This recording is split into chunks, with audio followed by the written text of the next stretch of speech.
Hi, my name is Glowburn and welcome back to Go Grow Glowburn. This video will be in continuation of using the Holga 120 GCFN with a 35mm film. If you haven't seen my previous video, I'll link it up in the cards up above. I always forget if it was here or here. That video shows me going through the instructions of how to install the 135 adapter kit for the Holga 120. If you're not sure what this camera is and what it's all about, I'll link you up to that video that I did a year ago now, surprisingly. Wow, it's been a year since I've started film photography. Ooh. Might do a video on the celebration of that, but anyway, so just a quick overview. The Holga 120 GCFN is the model that I have here, and it's a medium format camera. It uses a different type of film. I wanted to shoot 35mm film in this camera, and when I bought this off Facebook Marketplace, it came with a bunch of accessories, and one of them was the adapter kit, so I wanted to test that out. These photos were developed at home with Kodak D76 1:1 solution and scanned with the Q-Pix digital film scanner. I didn't send my roll off to the lab, one, because I have the chemicals to develop film at home, and two, I didn't really have that much money.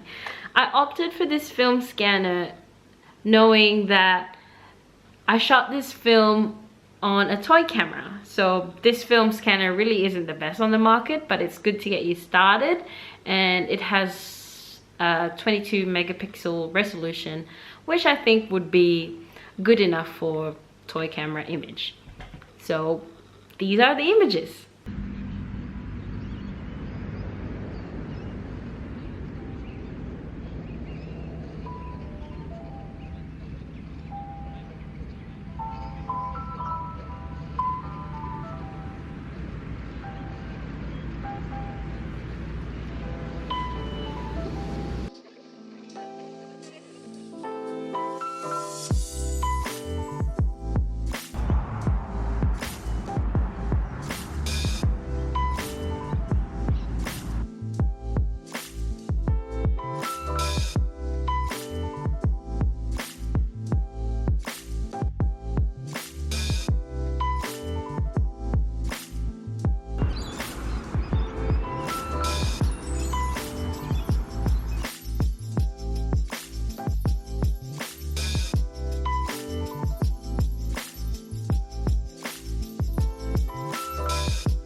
The one thing I did forget to do though was tape the back.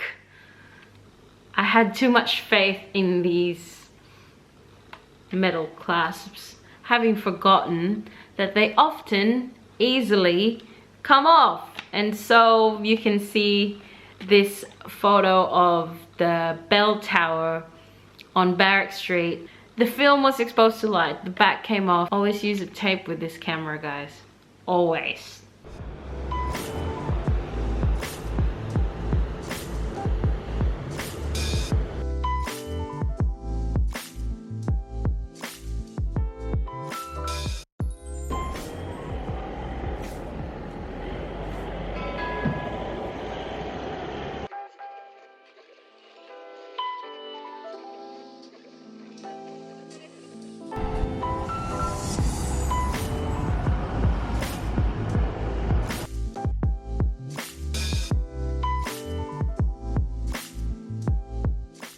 We're in Fremantle taking some more photos on the Holga with a 35mm film, and as you have noticed, I have taped it up again because the last time I was out shooting with it, the back flipped open. I thought it wouldn't, but it did. So now it's taped again. Haha.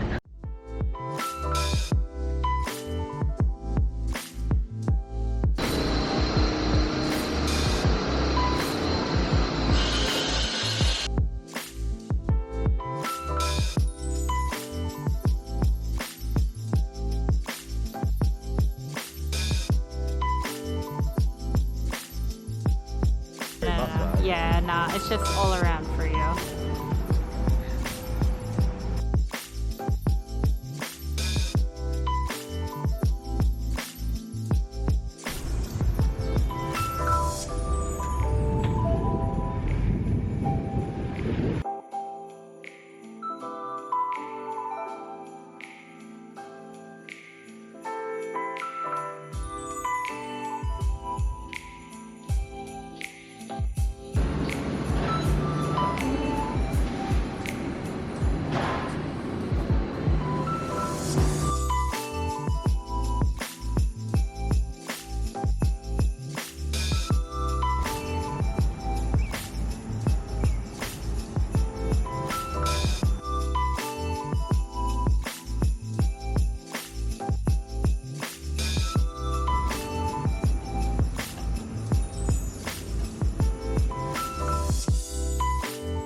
So now that we have finished shooting our 35mm film, it's time to rewind the film. When the film advance knob cannot be turned anymore, it means the film has come to an end. The following steps are to be taken to rewind and remove the film for development. Put the camera with the film into a box or bag which is opaque and totally shuts out external light. Alright, so to get the film out of the Holga 120, because the Holga is a medium format camera, it is designed for film to be transported from one side of the camera to the next, and it normally holds this type of film. So you would put the film on the one side, put it into the spool, turn the knob, and then the whole entire film will wrap onto the second spool on this side of the camera, and this one will just become an empty spool. But because we are using 35mm film, this camera does not have the rewind knob on this side, which most 35mm film have, like this one.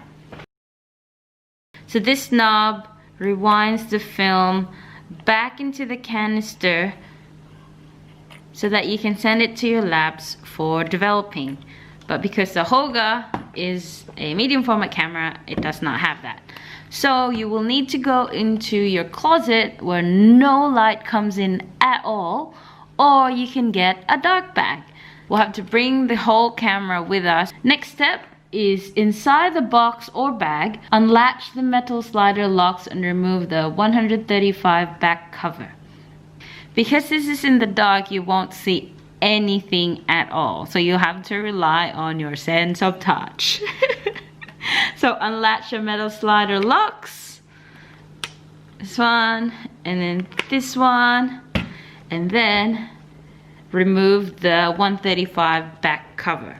Please don't do this out in the light. Next, inside the box or bag, remove both the 135 film roll and the take-up spool, which is now wound with film from the camera. Right, so as you can see here, I made some paper and drew some sprocket holes in this one. So this is not actual film. This is what it will look like inside your camera in the dark bag. Remember, this is in the dark. I didn't have an extra canister, so I'm just using this as an example. So on the inside, it will look like that pretty much.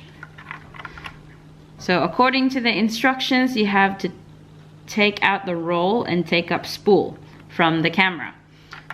So take out the spool and the canister from the camera. So I've taken it out, and because we won't need the camera anymore in the dark, set it aside, and then you just have that pretty much. Inside the box or bag, turn the axle of the 135 film roll to roll back the exposed film into the case of the 135 film roll until the tongue of film is also completely inside the case of the roll. That's a bit confusing, but anyway, what it means is to use this part of your canister and roll it counterclockwise to put the film back into the canister. So in my made up film here, so do that, and also make sure not to touch the film to prevent dust or fingerprints onto the film. Don't forget that you taped this into this spool. So take the tape off, and you can touch this bit here, you know, the film leader. You can touch it because it's exposed to the light anyway. There's no images there that you can possibly ruin. Carefully take the tape off the film leader. Roll the rest of the film back. So it will look like this. All the film is back inside the canister. The film roll can now be removed from the box or bag and sent for development. So you go back to your lab with this film roll. So a few thoughts using the 135 adapter kit for the Holga 120. It is quite tricky to remember what frame number you are on when using this kit, because as you can see, this is the frame number and each number is pretty much in a certain section of the sticker. So for example, if you can see on this side, 1, 2 and 3 are on the same section, as well as 4 and 12, 5 and 21. If you take this out to shoot and then put it down for a number of weeks, it might be a little bit hard to remember which frame you are on. So I suggest, if you're going to use this method, to try and probably write it down. I wrote it down on the Notes app in my phone. That's all for this video. Thank you so much for watching. Please subscribe for more film photography as well as travel videos from this channel. I appreciate you. You're awesome, and I hope you have a good day. Bye! Thanks for watching. Please subscribe, and I shall see you on Wednesday.